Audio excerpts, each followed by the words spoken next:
증거할 말씀입니다. 요한복음 16장 1절에서 14절 말씀입니다.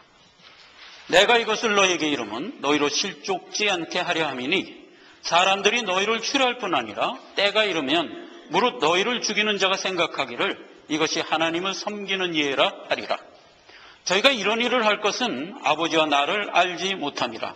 오직 너에게 이 말을 이룬 것은 너희로 그때를 당하면 내가 너희에게 이 말한 것을 기억나게 하려 하며 처음부터 이 말을 하지 아니한 것은 내가 너희와 함께 있었음이니라. 지금 내가 나를 보내신 이에게로 가는데 너희 중에서 나더러 어디로 가느냐가 묻는 자가 없고 도리어 내가 이 말함으로 너희 마음에 근심이 가득하였도다. 그러하나 내가 너희에게 실상을 말하노니 내가 떠나가는 것이 너희에게 유익이라.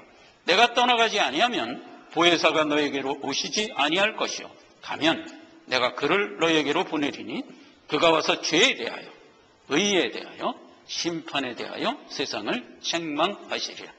9절 죄에 대하여라면 저희가 나를 믿지 아니하며 의에 대하여라면 내가 아버지께로 가니 너희가 다시 나를 보지 못하며 심판에 대하여라면 이 세상의 임금이 심판을 받았습니다.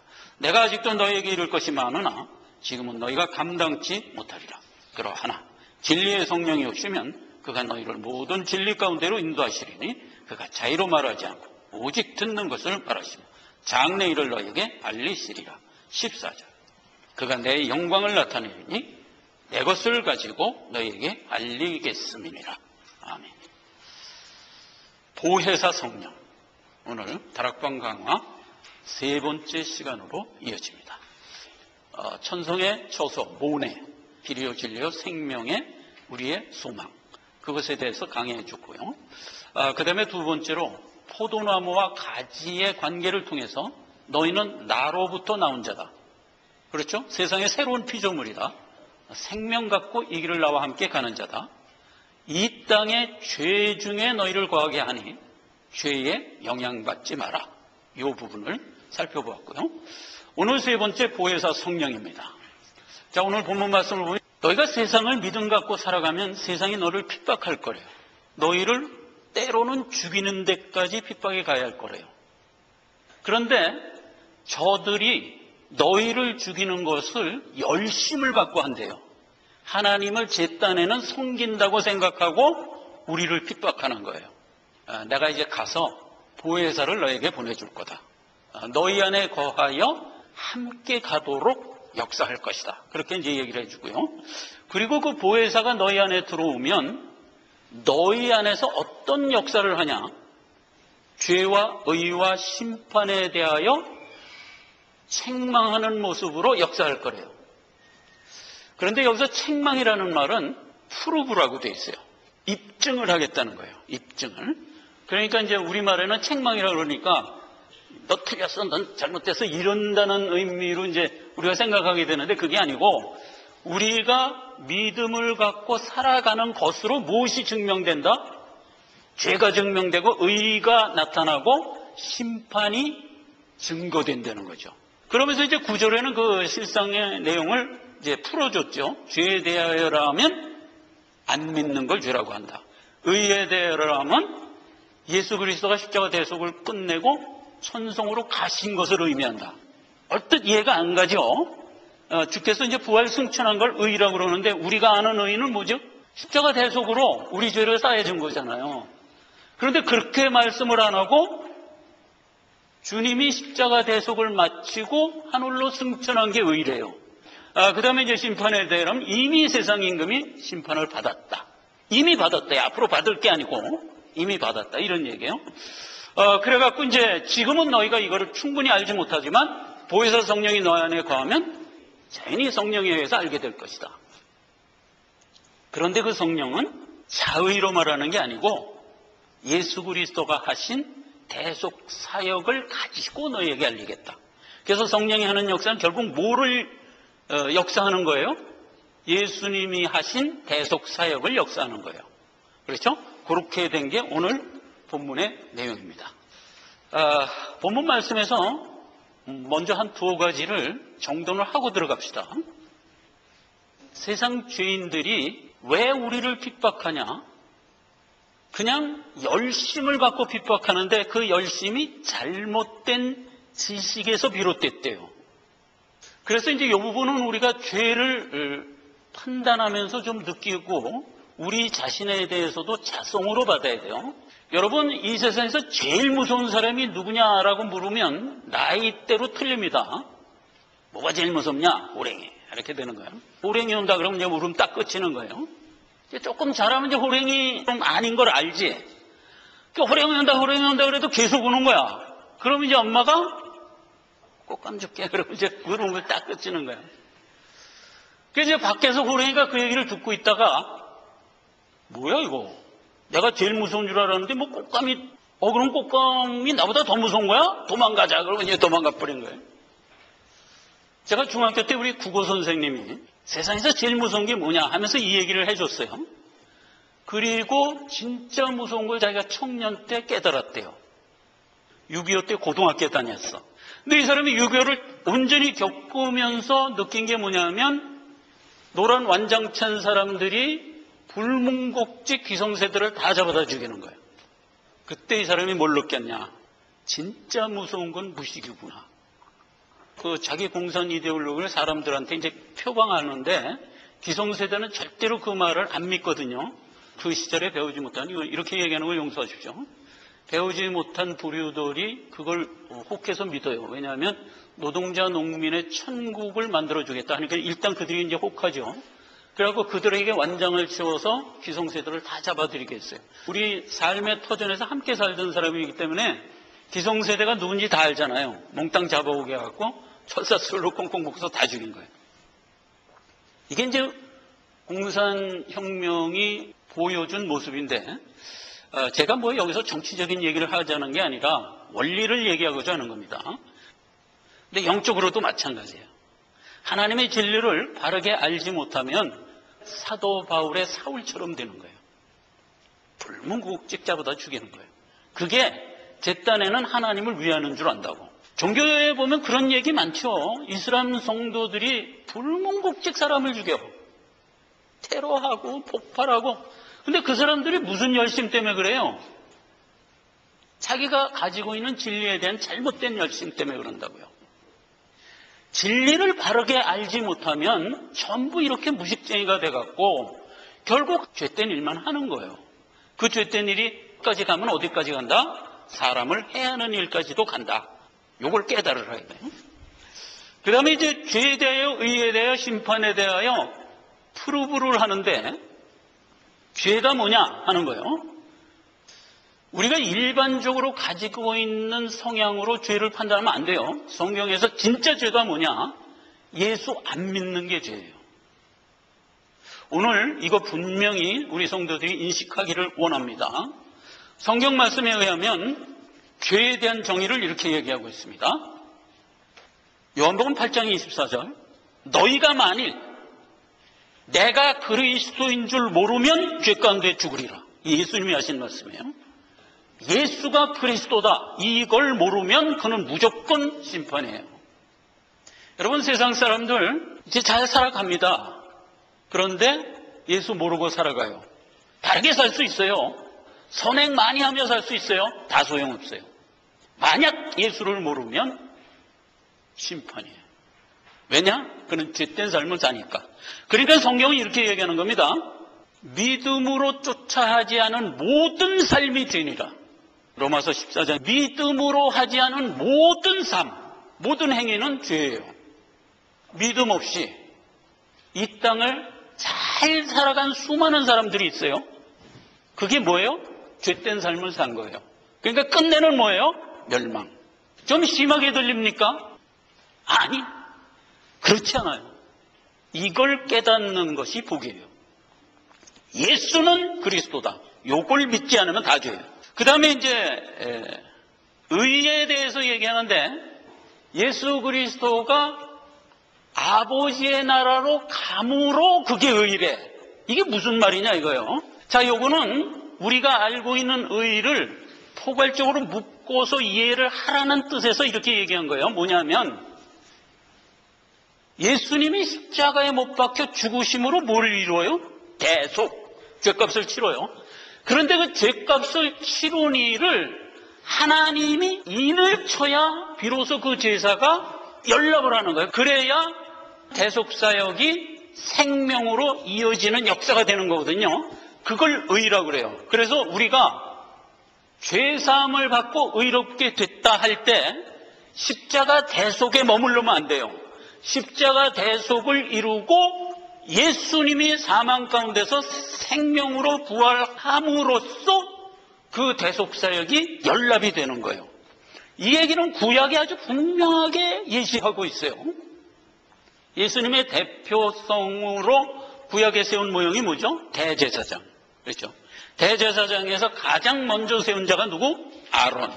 아론이 제사할 때 어떻게 하라고 율법에 명했냐면 거룩한 에봇을 입고 양의 피를 들고 지성소로 들어가서 제사를 드려라 이래요. 그럼 구약의 제사는 1년에 한 번씩 드리는 거거든요. 1년에 한 번 드리면 그 제사로 인하여 이스라엘 택한 백성들의 죄가 1년치가 사함을 받는 거예요. 그 다음에 새해가 오면 또 제사 드려서 1년치 죄를 사함받고 이러면서 언제까지 이어가요? 예수 그리스도의 실질적인 구속사가 이를 때까지 그걸 모형으로 이끌고 왔던 거죠. 그렇게 이끌고 올 때 아론이 보여준 모습이 뭐냐? 에봇을 입고 지성소에 들어갈 때 에봇 끝에 금방울을 달게 돼 있어요. 이제 몸에는 끈을 노끈으로 묶어서 바깥에 들이우고 들어가게 돼 있어요. 지성소에. 그게 이제 지성소에 들어가서 피를 이렇게 뿌리는 게 이제 제사잖아요. 피를 이렇게 뿌릴 때 바깥에서 이제 유심히 들으면 무슨 소리가 들릴까? 방울 소리가 딸랑딸랑 들리죠. 그러면 지금 제사장이 막 제사하고 있는 거예요. 그러다가 방울 소리가 딱 끝이면 무슨 뜻이야? 가만 서 있구나. 그런데 그 계속 안 들리면 뭐예요? 죽은 거예요. 그럼 어떻게 해요? 누구도 지성소에 들어갈 수 없으니까 끈을 잡아다녀서 시신을 수습하고 다른 제사장을 성결히 구별하여 다시 제사를 드려라 이렇게 된 거예요. 그러니까 여기서 무슨 얘기냐? 양의 피를 들고 지성소에 들어가서 피 뿌리고 살아서 나와야 그 제사가 연락되는 거예요. 요거를 아론의 에봇에 붙은 금방울과 끈으로 우리에게 인식시켜 주신 것. 이게 구약의 내용이에요. 자, 그 모습 그대로 신약에 와도 동일합니다. 고린도전서 15장에 보면 사도 바울이 아주 목청을 높여서 이렇게 외쳤어요. 고린도전서 15장 17절. 그리스도께서 만약 다시 사신 것이 없으면, 부활을 만약 안 했다면 너희 믿음도 헛되고 너희가 여전히 죄 가운데 있을 것이요 또한 그리스도 안에서 잠자는 자도 망하였으리니. 이 얘기란 말이에요. 그러니까 예수님이 십자가에 못 박혀 죽으시고 만약 죽은 채로 그냥 계셨다면, 부활하지 않았다면 뭐예요?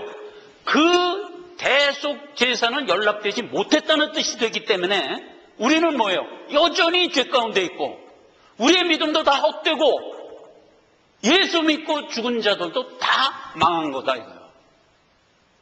이건 있을 수 없는 얘기를 이렇게 해줌으로써 우리에게 뭐를 분명히 알려는 거예요? 너희가 받은 의가 전체적으로 이렇게 묶여졌다는 걸 알라 이거예요. 그래서 여기 그 얘기예요. 의에 대하여라 하면 예수님이 부활 승천한 것이시다 이 말이에요. 그렇게 된 게 의. 그 다음에 이제 심판에 대하여라 하면 그랬어요. 세상 임금이 이미 심판을 받았으면. 여기서 얘기한 세상 임금은 뭐예요? 사단이에요. 사단. 사단은 이미 심판을 받았다 이거예요. 지금 사단이 역사하고 있어요. 그런데 소용없어요. 이미 사단은 심판을 받은 상태예요. 그래서 때가 되면 영불로 들어갈 존재 이렇게 된 거예요.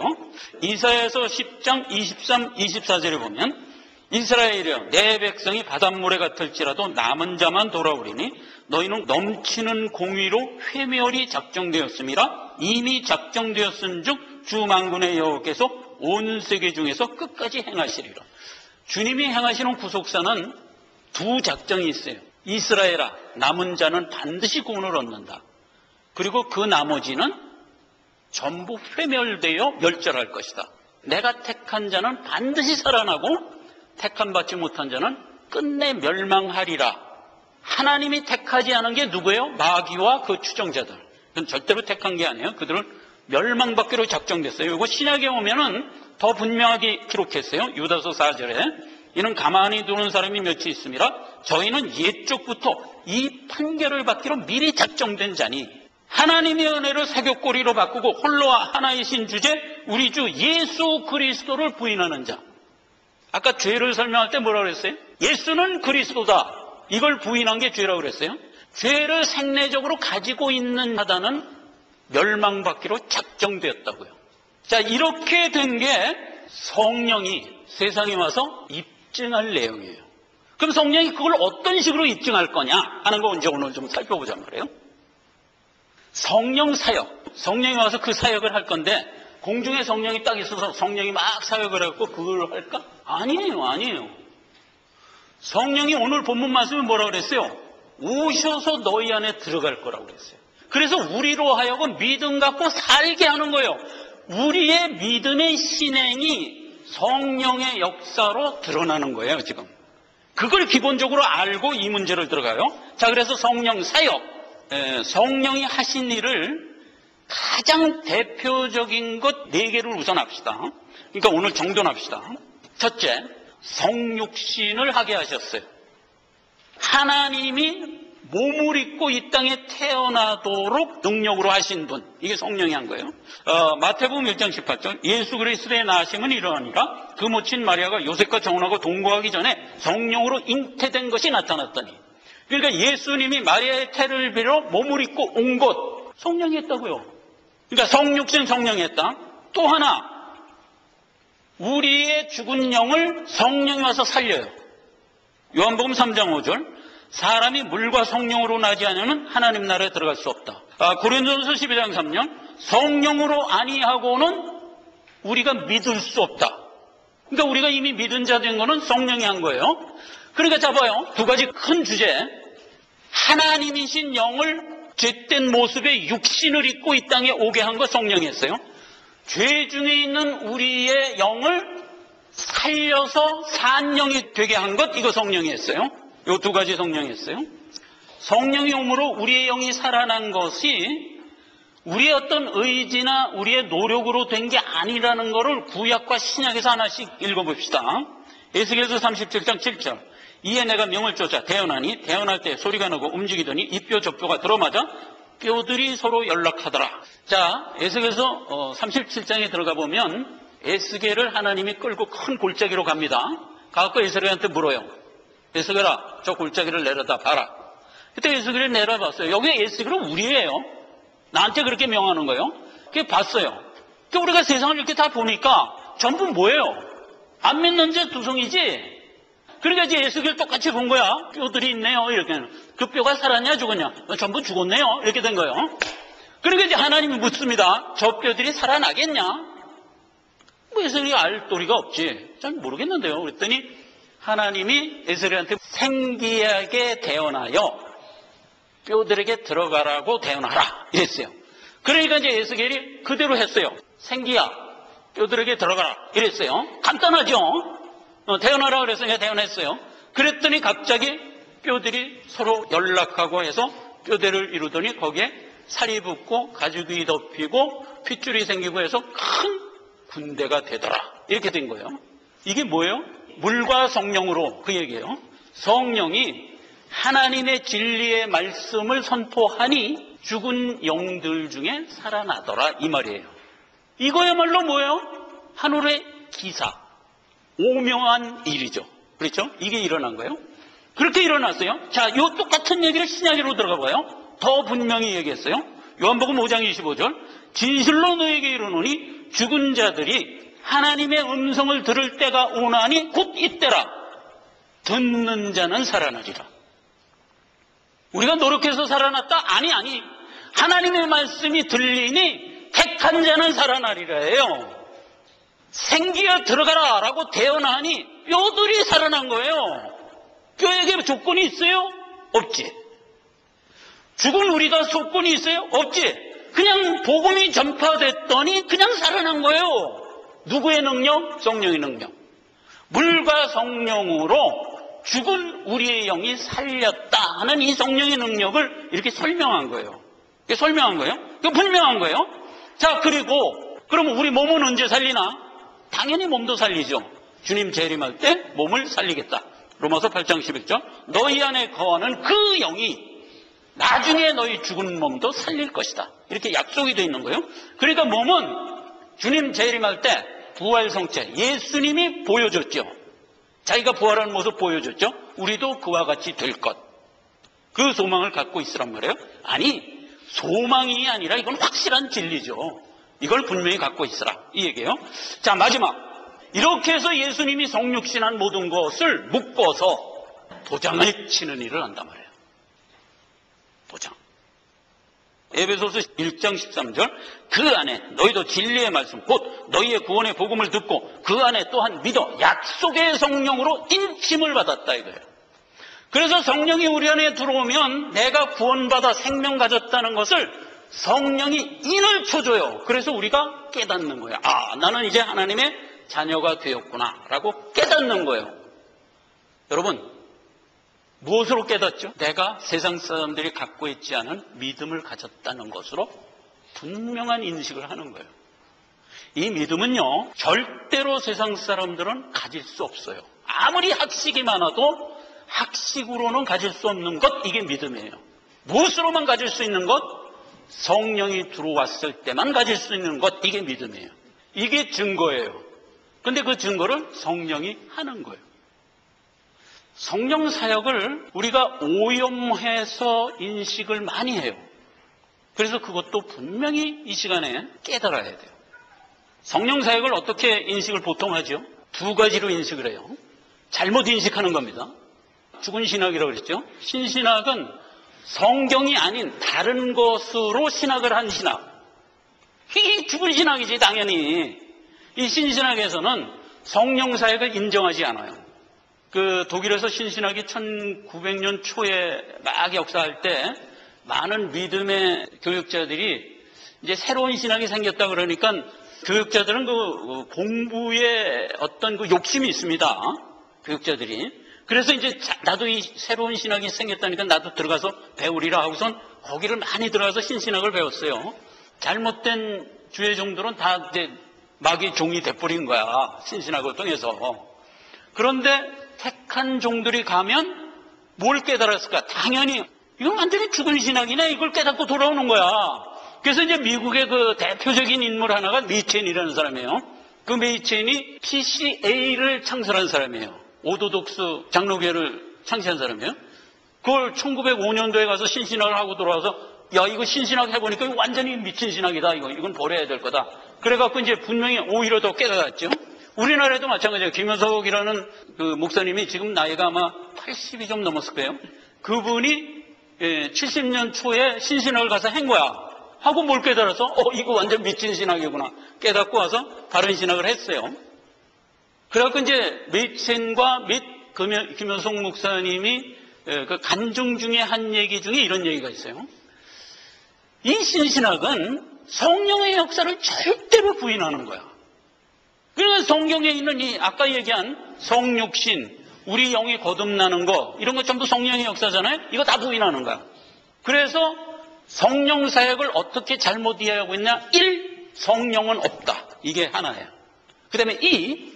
죄인들이 심취하는 분야가 또 뭔지 아세요? 거꾸로 비슷한 걸 심취하는데 오컬트예요. 비학. 그래서 잘못된 귀신의 역사, 여기에는 또 막 열광을 해. 신비주의로 흘러요. 그래서 성령의 역사를 그쪽으로 오염시켜. 그래갖고 성령 사역을 신비주의로 끌고 간 많은 교회를 가보면 목불인견이죠. 눈 뜨고 볼 수가 없어요. 저는 옛날에 사역 현장을 가본 적이 있어요. 가보니까 목불인견. 와, 이건 아니다. 금방 알겠더라고. 그런데 많은 사람들 거기 심취하는 거야. 그리고 끌려 들어가는 거예요. 가보면 늘 얘기하지만 내용이 없어요. 내용이. 몸을 흔드는데 온 몸이 나도 놀랐어요. 아니 사람이 어떻게 저렇게 흔들 수가 있을까? 그러고 성령 세례 아주 충만히 받았다고 그러고 만족해서 돌아들 가는 거야. 쓰러뜨리고 일으키고 거룩한 웃음이라고 해서 껄껄껄 웃기도 하고 개처럼 목에다 사슬 걸고 끌고 다니고 막 이래. 비하게 푹 쩔어 있죠. 여기 얘기하는 걸 보세요. 성령 사역이라는 것은 예수 그리스도가 우리에게 베푼 구속의 사역을, 그게 진리죠. 진리를 우리로 깨닫게 하는 역사를 하는 거예요. 그렇기 때문에 성령 사역은 믿는 자에게 지극히 영적인 공부죠. 그래서 우리로 하여금 예수님이 하신 일, 하나님의 뜻이 과연 무엇이냐를 깨닫고 가게 하는 거죠. 그게 성령 사역. 무엇이 입증되겠어요? 생명이냐 사망이냐가 입증되는 거예요. 자, 보세요. 요한일서 4장 8절.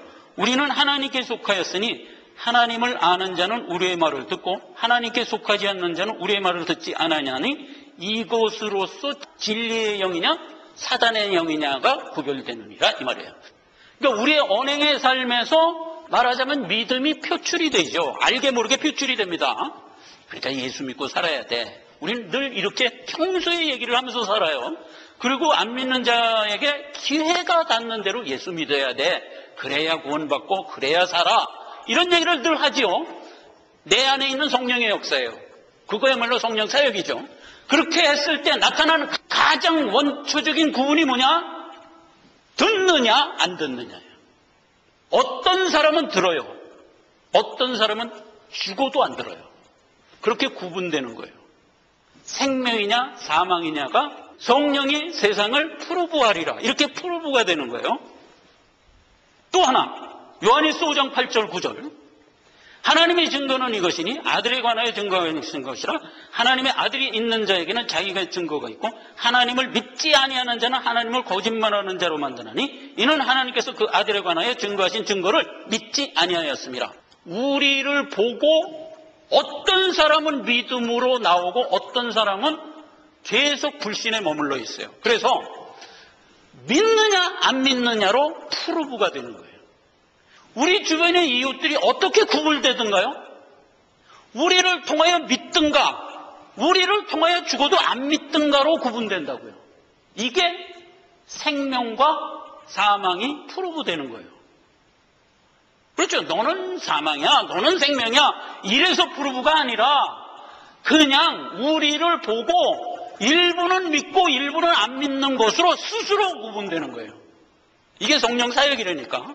그래서 성령 사역은 강력하지요. 강력하지만 조용히 드러나는 거예요. 조용히 드러나는 거예요.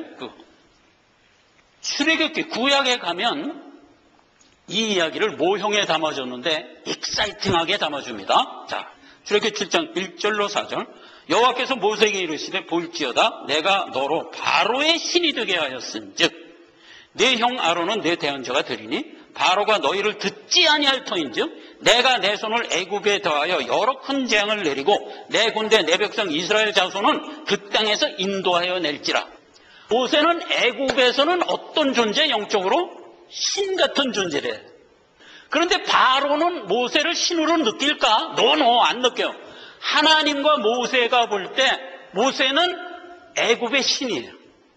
여러분 시편 86편 2절에 하나님이 친히 얘기했어요. 하나님의 말씀을 맡은 자는 내가 신이라 하였노라, 이 말이에요. 어떤 의미에서 신이죠? 하나님이 신이니까 신의 아들, 우리가 신이에요. 그래서 우리 안에 성령이 들어와서 우리는 믿는 자로서 세상에 신이 되어 있어요. 지금 이거를 그러니까 오버해서 듣질 마시고 영적으로 들으시란 말이에요. 그러니까 모세는 애굽의 신이에요.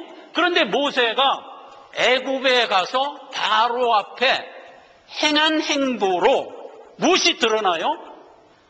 바로가 철저히 안 듣고 안 믿는 것으로 멸절하는 것으로 귀결되잖아요. 그리고 이스라엘 백성은 끝내 듣고 젖과 꿀이 흐르는 가나안 땅으로 들어가는 것으로 귀결되잖아요.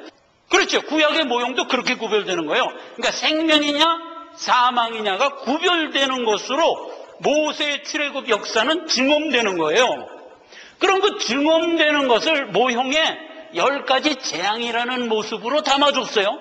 그런데 모세가 10가지 재앙을 막 뿌리면서 다닌 것은 내용적으로 보면 무슨 얘기예요? 예수 믿는 믿음을 갖고 세상을 그냥 난 살아간 거야. 난 그냥 세상을 사는 것뿐이야. 살았더니 그 삶이 세상에게는 구별되어 증언으로 나타나는 것으로 드러나더라, 이 말이에요. 그런 관점에서 이 10가지 재앙을 살펴보자 말이에요. 그러면 훨씬 적나라하게 입증이라는 분야가 이해될 거예요. 그래서 그걸 한번 보자 하는 겁니다. 자, 그걸 보고 이 시간을 끝냅시다. 다음으로 한번. 자, 보세요. 모세가 10가지 재앙을 애굽에 흩뿌리면서 다녔어요. 우리가 믿음 갖고 이 땅을 살아가는 게 이 모습으로 사는 거예요. 모세가 맨 처음에 바로한테 가서 보인 게 뭐냐 하면 지팡이를 바로한테 던져라 그랬어요. 그때 지팡이를 탕 던졌더니 뱀이 됐어. 바로가 그걸 보더니 나도 할 수 있어. 그리고 자기도 지팡이를 던져 뱀이 됐어. 근데 모세가 던진 뱀이 그 바로가 던진 뱀을 잡아먹어 버렸어. 그렇게 잡아먹은 상태에서 모세가 그 뱀의 꼬리를 잡으니까 다시 지팡이가 됐어. 요거 하나 해줬고요. 그 다음에 두 번째, 모세가 지팡이로 하수를 쳤어요. 그때 피가 됐어. 그랬더니 바로가 그건 나도 할 수 있어. 그러면서 자기도 하수를 치니까 피가 된 거야. 그거. 그 다음에 세 번째, 모세가 지팡이를 명하여 땅을 치니까 땅에서 많은 개구리가 나왔어요. 그랬더니 바로가 그건 뭐 나도 할 수 있어. 그러면서 자기도 또 한 거야. 개구리가 나왔어. 여기까지 바로가 따라했어요. 그리고 모세가 그 사역을 바로에게 보였어요. 요게 서문이에요. 서문인데 요게 무슨 얘기냐 하는 거예요. 간단한 얘기인데 우리가 이제 모형에 담아주는 게 자꾸 헷갈리면 안 돼. 분명히 정리를 하라고요. 사단이 엄한 아담에게 와서 미혹을 하여 꾀었어요. 야, 너 선악과 먹어. 선악과 먹으면 안 죽을 거야. 그래갖고 선악과를 먹었어요. 근데 그 선악과는 뭐예요? 하나님이 아닌 다른 논리로 살아니까 하나님 없이 살아. 그래도 안 죽어. 이렇게 말하자면 불신을 조장한 거잖아요. 그랬더니 그때 아담이 그만 속아갖고 마귀 편으로 들어감으로 뭐가 됐어요? 정령 죽었지. 무슨 얘기예요? 하나님이 쓰시는 지팡이가 뱀이 돼버린 거지. 그거 누가 한 거예요? 사단이 한 거예요. 사단이. 그랬는데 하나님이 와서 뱀 된 거를 다시 지팡이로 만드셨다. 이거예요. 이게 하나님이 우리를 구속한 구속 역사잖아요. 그랬는데 그렇게 해서 다시 살아난 우리를 뱀이 와서 다시 미혹할 수 있을까? 없어요. 왜 없다가? 새로 살아난 우리가 그걸 잡아먹어버렸잖아요. 그래서 그건 다시 없는 거예요. 처음에만 있는 거지. 그 다음에 하수를 쳤더니 피가 됐다는 얘기는 성경에서 물 그러면 뭐예요? 물과 성령으로 거듭났다 했을 때 물이 뭐예요? 복음이죠, 복음. 근데 그 복음을 쳤더니 피가 됐다. 못 먹을 게 됐다 이 말이에요. 그러니까 불신자 입장에서는 하나님의 복음이 귀에 들어오지도 않을 뿐 아니라 먹을 수 없는 거예요. 지들이 볼 때는. 또 이 피가 된 거예요. 그래서 출애굽기에 보면 피가 된 물을 백성들이 못 먹더라 이렇게 되잖아요. 그러니까 복음의 말씀이 전파돼도 이들이 못 먹는 거예요. 그거가 죄인들에게 역사된 하나님의 프로브예요. 계속 불신에 머무르는 거죠. 그게 피되게 한 거. 그 다음에 개구리. 개구리는 뭐예요? 사단의 입에서 나오는 더러운 영. 이게 개구리예요. 그거는 이제 계시록 16장에 기록되어 있죠. 용의 입에서, 거짓 선지자의 입에서, 음녀의 입에서 나오는 더러운 개구리 같은 영 그랬잖아요. 사단을 추종하면 그 더러운 말을 하면서 사는 거예요. 믿음 없는 모든 사람들은 더러운 말을 하면서 살아요. 사망의 말을 하면서 살아요. 우리 믿는 자도 정신줄을 놓으면 사단의 말을 하면서 살게 돼요. 그래서 베드로도 주님 십자가에 못 박혀 죽는다니까 아이고 주님 안 됩니다. 못 죽습니다 그랬잖아요. 그랬더니 예수님 뭐라고 그랬어요? 왜 용의 말을 하냐 그랬잖아요.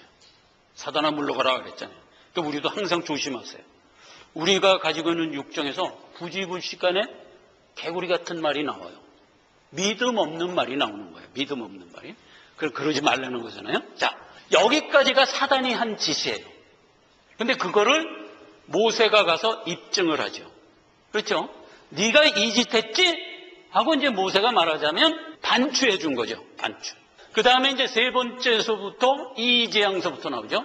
이 파리, 악질, 독종, 우박굴덩이, 메뚜기, 흑암, 사망 해갖고 10가지 재앙으로 이어지잖아요. 그래서 이서부터는 사단이 따라하지 못해요. 자, 그걸 보자고요. 이를 어떻게 만들었냐 하면 티끌을 치니까 그 티끌이 이가 됐어요. 이가 돼갖고 사람들에게 붙어서 피를 빨아먹었어요. 오는 게 없어요? 티끌이면 뭐예요? 티끌. 창세기에서 아담을 땅으로, 흙으로 빚어 만들었다 했을 때 그 흙으로가 여기서 얘기하는 티끌이에요. 원어에 들어가면 아팔. 그러면 인간의 코아가 뭐예요? 아팔이에요. 그런데 이 아팔은 나중에 주님이 부활 성체로 바꿔줄 거예요. 모든 인간의 코아, 인성. 그런데 그 티끌이 변하여 뭐가 됐다? 흡혈 각더기가 된 거예요. 생명은 뒤에 있죠. 피를 자꾸 빨아먹는 게 뭐예요? 생명을 해하며 사는 거예요. 그러니까 모든 불신자는 생명을 해하며 살아요. 그게 불신의 모습이에요. 그게 드러나는 거예요, 지금.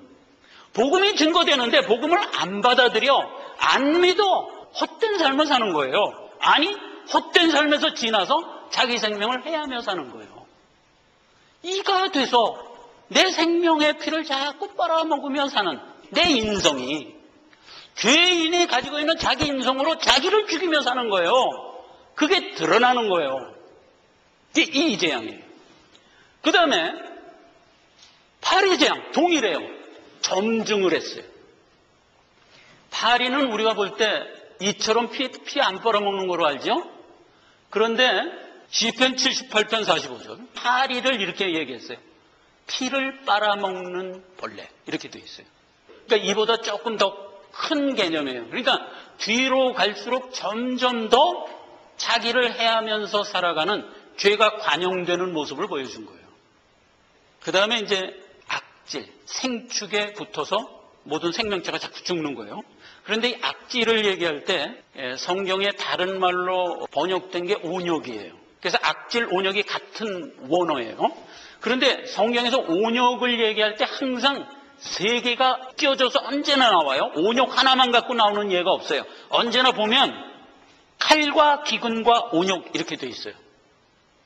칼과 기근과 온역, 이게 악질이에요. 자, 그런데 칼과 기근과 온역이 뭐냐? 말씀의 기근을 의미하는 거예요. 그러니까 하나님의 복음의 말씀은 세상에 편만하게 펼쳐지는데 이들은 전혀 말씀과 상관없이 살아가면서 말씀의 기근 속에 사는 거예요. 말씀 없는 가운데 사는 거예요. 그러니까 뭐 당연히 죽는 거지. 말씀으로 거듭나야 생명 갖는 거잖아요. 근데 말씀 없이 살아간다. 이게 하나님이 하신 죄인을 향한 재앙이라고요. 악질. 그 다음에 독종. 이것도 아까 2와 8이로 점증시킨 거와 똑같아요.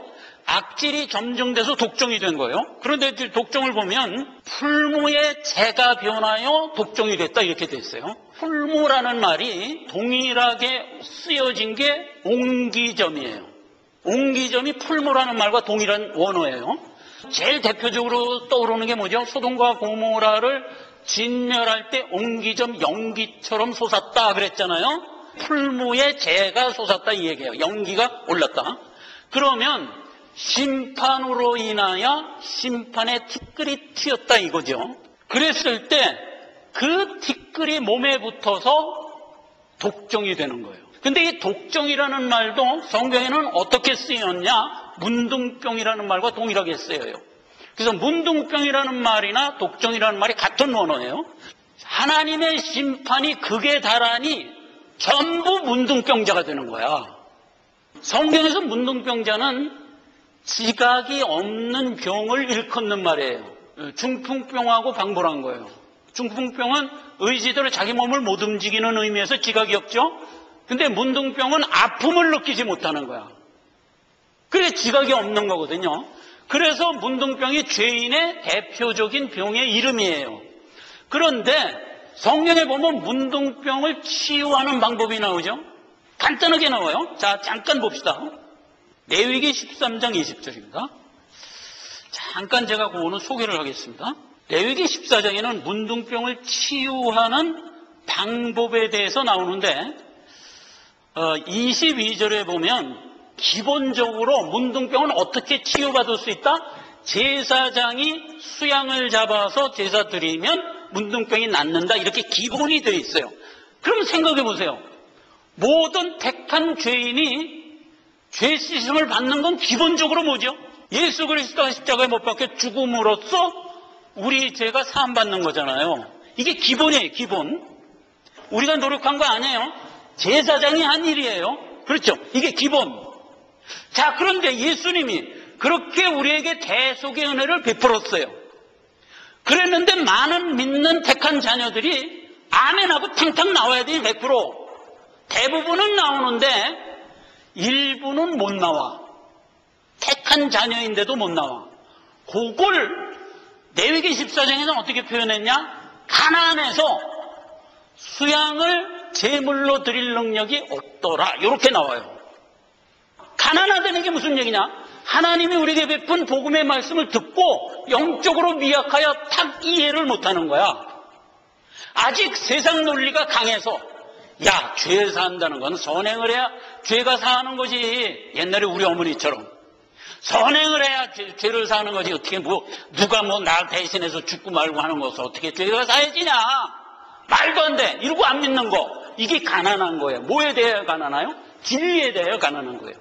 예수님, 하나님이 그렇게 얘기하면 알았습니다. 처음 듣는 얘기지만 알았습니다 하고 딱 나와야 되는데 이게 세상 게 너무 크다 보니까 안 믿는 거야. 그걸 성경은 가난하다고 그러는 거야. 그래, 가난해서 못 믿겠거든. 가난해서 수양이 드리는 제사를 못 드리겠거든. 이 말이 그 말이에요. 그럼 어떻게 하냐? 집비둘기 새끼 둘이나 산비둘기 새끼 둘을 번제와 속죄제로 드리라. 그러면 나리라. 이렇게 됐어요. 자, 그럼 이게 무슨 얘기냐? 전 이거 찾아보면서 아주 기절했다가 일어났다는 거 여러분 아시죠? 집비둘기가 뭐냐? 요나. 구원은 예수로부터 말미암나이다. 이 말이 요나라고 그랬잖아요. 그렇죠? 요나. 산비둘기는 뭐냐? 도틀 그래갖고 끈. 우리가 구원받은 것은 예수로부터 뿌리를 내려서 우리와 연결된 거예요. 그래서 예수와 묶인 거예요. 한 몸 된 거예요. 이게 끈.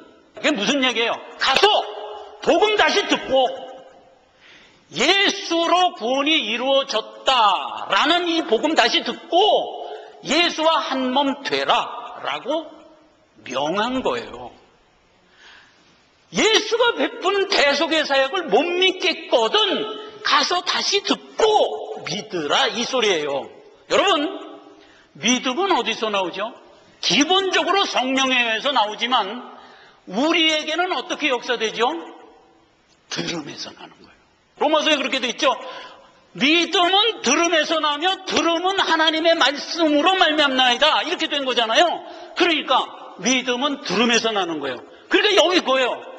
정 예수님이 한 대속사역을 못 믿겠거든 가서 복음 다시 들어라 이거야. 들으면 믿는 자는 살아나게 돼 있다니까 대원칙이죠. 아까 요한복음 5장에도 그랬죠.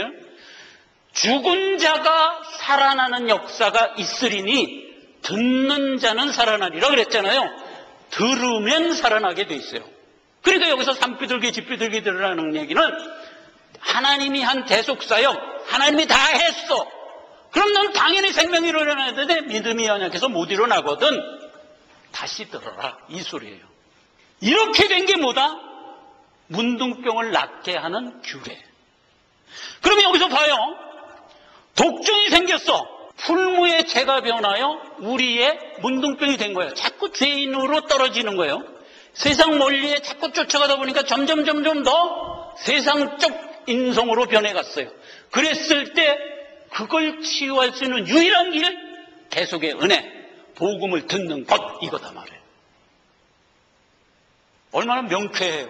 그런데 그 뒤에 우박 또 나와요. 이게 또 점증되는 거야. 지금 계속 그 패턴이에요. 그 다음에 파리, 악질, 그 다음에 독종, 우박 다음에 메뚜기, 이렇게 해서 자꾸 점증되는 거예요. 자, 우박은 뭐예요?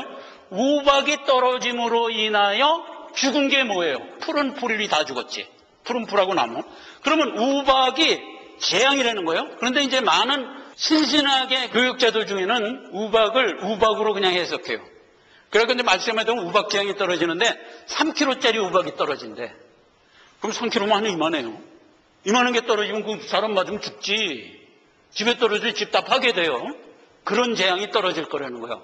그렇게 해석하면 안 돼요. 가끔 3kg짜리 우박이 떨어지는 수가 있어요. 그래서 성경 그거 얘기하는 거 아니에요. 그거 얘기하는 거 아니라는 걸 뭐로 증명하냐? 이렇게 묻고 싶죠. 그냥 말씀이 증명이 돼요. 뭐냐면 언제나 우박을 얘기할 때 우박 하나를 단독으로 얘기하는 법이 없어, 성경엔. 어떻게 얘기하나? 우박과 불덩이가 이렇게 얘기해요. 우박과 불덩이가 내리는 일은 현실 세계에는 없어요. 그런 일은. 그렇죠. 그러니까 벌써 그게 아니라는 스스로 증명이 되잖아요. 이건 영적인 얘기란 말이에요. 자, 그러면 우박이 무슨 재앙인지는 모르겠는데 어쨌거나 그 재앙이 떨어지면 풀이 죽는 거예요. 풀이. 그럼 창세기 1장에 하나님이 우리에게 준 가장 기본적인 얘기들이 창세기 1장에 다 있어. 1, 2, 3장에. 그럼 거기 보면 푸른 풀이 우리의 식물이라고 그랬어요. 모든 생명체의 식물로 푸른 풀을 내가 주겠다. 무슨 얘기예요? 요한복음 6장 하나님의 말씀. 우박이 떨어졌더니 하나님의 말씀이 실종이 되는 거예요. 누구에게? 불신자에게. 그래서 귀가 있어도 못 듣고 눈이 있어도 못 보게 하는 거예요. 하나님의 말씀이 세상에 막 편만하게 펼쳐졌으면 당연히 듣고 은혜를 받아야 되는데 이들에게는 말하자면 눈에 보이지 않는 우박이 떨어져서 그게 다 죽어. 그래 이들에게는 그 말씀이 실종이 돼버리는 거예요. 그러니까 뭐 죽을 수밖에 없지. 근데 이게 또 점중돼요. 어떻게 점중돼요? 메뚜기로 점중돼요. 그래서 이 성경에 보면 되게 재밌어. 우박이 떨어져서 죽은 풀 중에서 아직도 살아있는 풀이 조금 남았대. 그걸 메뚜기가 와서 먹어버린 거야. 이사야에서 보면 여기서 재밌는 것 같이 이사야에서도 재밌게 돼 있어요. 너희가 내 말을 귀로 듣고 눈으로 보고 마음으로 깨달아 돌이켜 내게 올까봐 하나님이 염려를 한다고. 염려를 한다고. 그래서 뭐래요? 메뚜기를 보내는 거예요. 그리고 조금 남은 풀마저 싹 먹어버리게 하는 거예요. 정말 죄인들에게는 하나님의 말씀이 완전히 실종되게 만든 것, 이게 재앙이라고요. 결국 왜 그랬다? 그들은 멸망받기로 작정됐기 때문에 멸망되라 이거야. 멸망되라 이거야. 그들은 무슨 목적 때문에 이 땅에 왔을까? 우리의 신앙을 키우는 촉매의 역할밖에 그들에게는 없는 거예요. 멸망받기로 작정됐다. 이렇게 된 게 메뚜기. 그 다음에 이제 흑암 장자는 이건 뭐 재앙이라기보다는 현상이죠. 주님 재림하기 바로 직전에 일어날 징조잖아요. 환란 후에 즉시 해가 어두워지면 달이 빛을 내지 않으면 별들이 하늘에서 떨어지면 하늘의 권능들이 흔들리리라. 마태복음 24장에 마지막 징조를 이렇게 얘기했죠. 흑암이야, 흑암. 주님 재림하기 직전에 나타날 현상. 그 다음에 장자 죽는 거. 마지막 심판이 임하면 모두 불신자는 죽는 거잖아요. 그렇죠? 영불로 들어가는 거죠. 그렇게 된 거. 이렇게 역사된다 이거예요. 성령의 역사가. 그러면 성령의 역사가 누구를 통해서 역사해요? 우리 안에 들어와서. 자, 마지막으로 하나를 봅시다. 성령의 이름, 그러면 성령의 이름을 성경에서 보면 되게 많은데 제가 대표적으로 여기 대언의 영 그랬고 이것만 뽑았어요. 그냥 읽을 테니까 여러분 그냥 들으세요. 창세기 1장 2절에는 하나님의 영 그랬어요. 주 여호와의 신 이사야서 61장, 마태복음 10장 아버지의 영, 스가랴서 12장 은총을 간구하는 심령 그랬어요.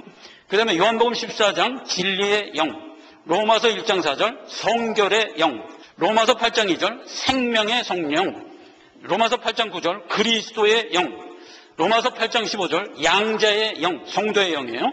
그 다음에 갈라디아서 4장 6절 아들의 영, 베드로전서 1장 14절 영광의 영, 계시록 19장 10절 대언의 영, 시편 51편 11절 성신, 요한복음 14장 16절 보혜사, 히브리서 9장 4절 영원한 성령. 이런 식의 이름들이 성령이 붙여진 이름이에요. 성령을 아까 뭐라고 그랬어요? 대언의 영. 예수 그리스도의 하신 일을 프로브하는 대언의 영이요. 그게 우리 안에 들어와서 우리의 언행의 삶을 통해서 대언케 하는 거예요. 그러니까 성령의 역사는 누가 하는 거예요? 우리가 하는 거예요. 실장은 우리 안에 있는 성령이 하는 거지만. 그래서 대언의 영이 무엇을 프로브할까? 무엇을 프로브할까요? 자 봐요. 창세기 1장 2절 하나님을. 그 하나님이 영이라고 그러는 거예요. 그 다음에 마태복음 10장 20절 하나님을, 영광의 하나님을. 그 다음에 로마서 8장 9절 갈라디아서 4장 6절 예수 그리스도를 내 것을 가지고 너에게 증거하리라 했을 때 그 예수 그리스도를, 그래서 예수의 영, 그리스도의 영 이렇게 얘기하는 거예요. 근데 이거는 너무나 당연한 거죠. 진짜 중요한 건 뭐냐? 로마서 8장 15절. 양자의 영이라고 그래요. 양자가 누구예요? 우리 성도잖아요. 우리의 영이라고. 우리 안에 들어와서 우리의 언행의 삶을 이끄시는 영, 성령이라고. 오늘 그 성령이 내 안에 들어와서 나로 하여금 양자의 영으로서 세상에 대한 생명과 죄를 풀어부하는 역사를 우리의 신앙을 통하여 드러내며 살아가는 자. 이게 우리다. 하나님은 다락방 강화 세 번째 시간에 우리에게 이 점을 알려주는 거예요. 말씀을 맺습니다. 하나님은 십자가 대속으로 죄를 사했어요. 그리고 부활승천함으로, 그래서 우리가 생명 갖고 태어났어요. 생명 갖고 태어나서 우리로 하여금 나타난 증언이 뭐다? 믿게 했어요. 그리고 자라게 해요. 점점 성령이 우리 안에 들어와서 깨닫게 함으로 자라게 해서 우리로 하여금 어떻게 해요? 대언케 해요. 대언케 해요. 그래서 성령이 우리를 통하여 자기 사역을 하는 거예요. 그 대언함으로 인하여 세상에 두 가지가 일어나는데, 하나는 택한 자는 살아나는 역사, 택함받지 못한 불택자는 결국 안 살아나는 역사가 증언된다고요. 그래서 성령은 의와 죄와 심판을 풀어부하리라, 이렇게 얘기한 거예요. 기도합시다. 아버지 하나님 은혜를 감사드립니다. 다락방 강화 세 번째 시간에 우리 안에 내주시켜줄 보혜사 성령에 대하여 잘 알려주셨습니다. 우리 안에 성령이 들어와 함께하며 우리를 자라게 하실 뿐만 아니라 우리를 통하여 대언케 함으로 세상의 죄와 의를 풀어부합니다. 이 귀중한 사명이 우리에게 있는 것을 깨닫고 하나님께 감사를 드립니다. 성령 안에서 바른 의지와 지각을 가지고 살아감으로써 하나님의 귀한 권속이 되게 하옵소서. 예수님의 이름으로 기도했습니다. 아멘.